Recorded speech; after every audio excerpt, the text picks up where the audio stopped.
And tonight on the Daily Wrap, Pope Francis has his first full day in the U.S. and it's coming to a close, but not without controversy. We'll tell you all about that. Plus, Donald Trump's war against Fox News continues with both parties staging a boycott. And did Hillary Clinton request a secret meeting with President Obama over her email server? Lots of questions. We got the answers. This is the Daily Wrap, live from New York City.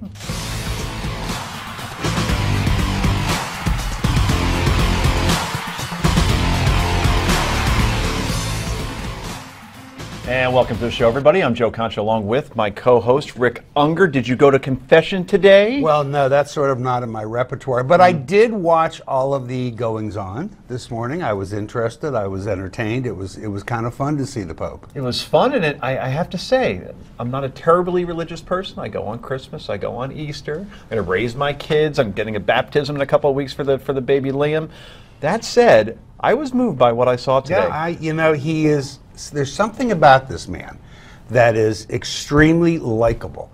No matter what your religion is, no matter what your faith is, there's something about him that's so likable. Can I tell you my favorite part? Sure. You know my radio partner is Michael Steele, and Michael was covering it for MSNBC, and he was doing it in those hushed, respectful tones. The golf voice, yeah. And I wrote him a note. I said, "You're ready to handle golf tournaments now." Wow, I didn't even know you were going to say that. Yep, That's remarkable. Yep. But the way children were lining up on the rope lines, and just the looks on their faces, like they're seeing Taylor Swift, except it's not Taylor Swift, it's a Pope. It's fabulous. And the chances he takes, I so admire that. I mean, he's out there, he's exposed. He gets with the people. You got to love this man. Speaking of somebody who's out there and is in front of the media often. And so exposed. Well, I didn't say that, but she is Philly's attorney, and America's pundit Heather Hansen is back, looking Irish. And finally, to her right, he's the assistant online editor for Commentary Magazine. Noah Rothman, who is actually Irish Catholic, is here as well. Thank you. Good figure. Halfsies. Halfsies, yes. The better halfsies.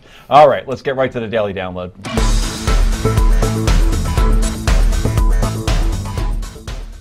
And as you know, the Pope is here, and he's already making more than the usual big headlines. This after Pope Francis and President Obama held a joint press conference today, and it wasn't without controversy. Mr. President,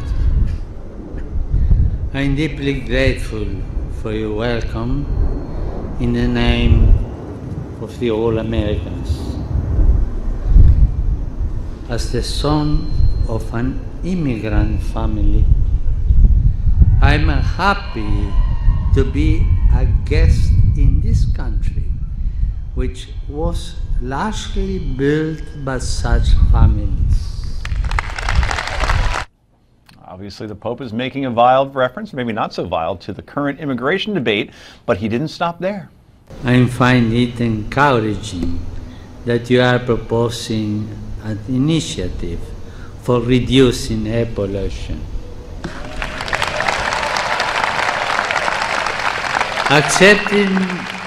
Accepting the urgency, it seems clear to me also that climate change is a problem we can no longer be left to a future generation.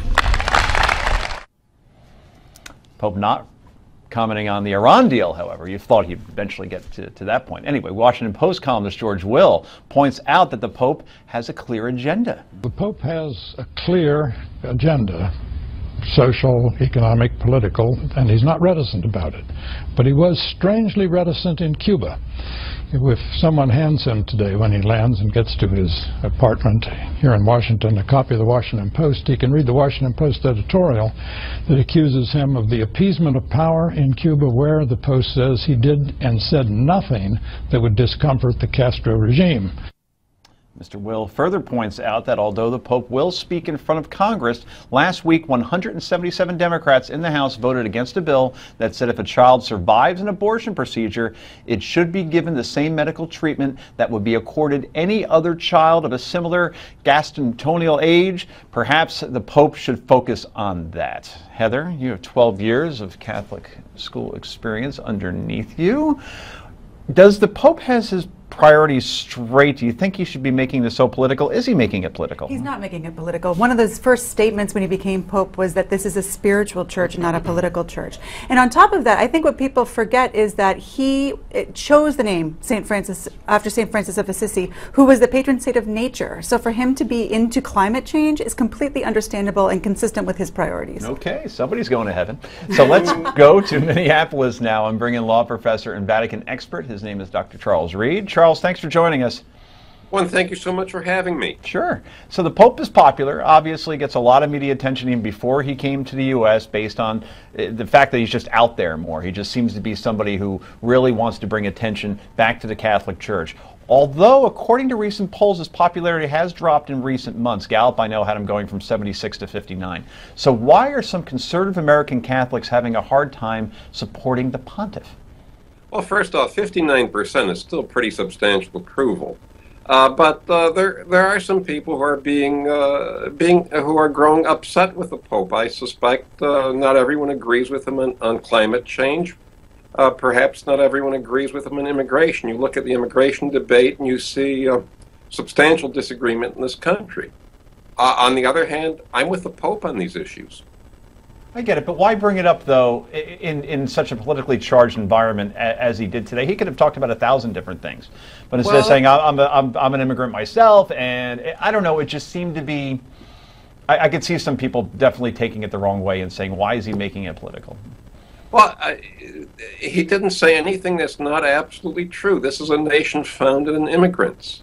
He is simply stating bedrock, first-grade level American history. This is a nation founded on immigrants. Rick Unger, Dr. Reid, don't you think that we get a little bit carried away? He's the Pope. You don't have to agree with him about everything. All I know is at the end of the day, I see a man out there really opening himself up to people, trying to do good in the world. If you disagree with him on a point of view, so what? Why do we have to politicize everything? Well, I think one frame of reference we need, frame of reference we have about Pope Francis is what he's proclaimed as the year of mercy. Beginning in December, running through the next liturgical year, from December to December, it's a year of mercy. It's a year of celebrating Jesus and all his merciful aspects, and that includes reconciliation. Well, Pope Francis called for religious freedom, and the president agreed. Let's take a listen to that. You remind us that people are only truly free when they can practice their faith freely. Here in the United States, we cherish religious liberty. So we stand with you in defense of religious freedom and interfaith dialogue, knowing that people everywhere must be able to live out their faith free from fear and free from intimidation. And that's all well and good, but the president's actions would actually tell a different story, especially towards Christians. The president has called in Indiana and other states' religious freedom laws unthinkable. He neutered the Supreme Court Hobby Lobby ruling, which protected the company from having to provide contraception in their health care plan because it conflicted with the company owner's religious beliefs, and the Little Sisters of the Poor in court to make them provide contraception in their health care coverage. The Little Sisters of the Poor had to sue the Obama administration over the contraception mandate in Obamacare in order to protect their religious beliefs. So exactly, Charles, I'll throw this question to you. How can the president say he stands with those fighting for religious freedom, and we only have about 30 seconds? Well, religious freedom, everyone's, and we have a constitutional commitment to religious freedom in this nation. It all comes down to where you draw the lines. Do you draw the lines where the Hobby Lobby decision did, which essentially protects for-profit corporations? Do you draw the line in a way that protects the Little Sisters of the Poor? I would draw the line to protect the Little Sisters. I'm not so sure about Hobby Lobby. But it's a matter of careful line drawing.